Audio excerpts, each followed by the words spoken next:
8 teams walked into the quarterfinals. In 4 days, only 2 will be left standing in the final. This is the World Cup 2026 semifinal preview, and trust me, you don't want to miss what's coming to Dallas and Atlanta this week.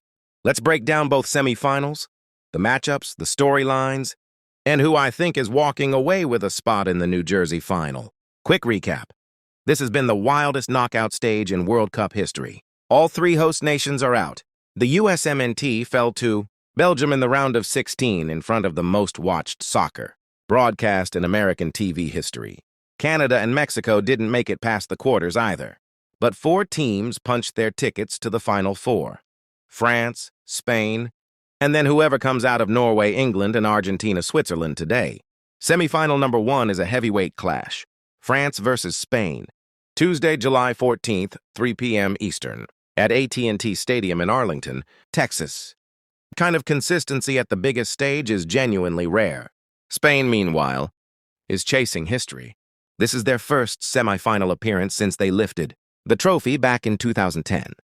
Mikel Merino has been the story of their knockout run, scoring late winners in back-to-back games, first against Portugal, then again in the 88th minute to beat Belgium in the quarterfinal. If Spain has a big moment player right now, it's him.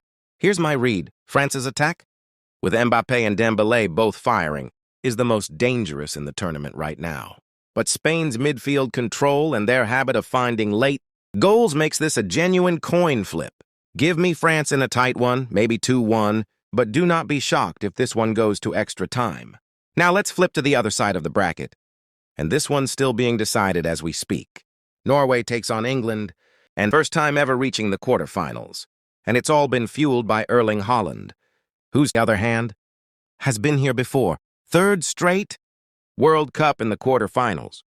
But they've had to grind through adversity, including it. And then there's Argentina, the defending champions, with Messi somehow still finding ways to drag this team through drama, including a comeback from 2 goals down against Egypt.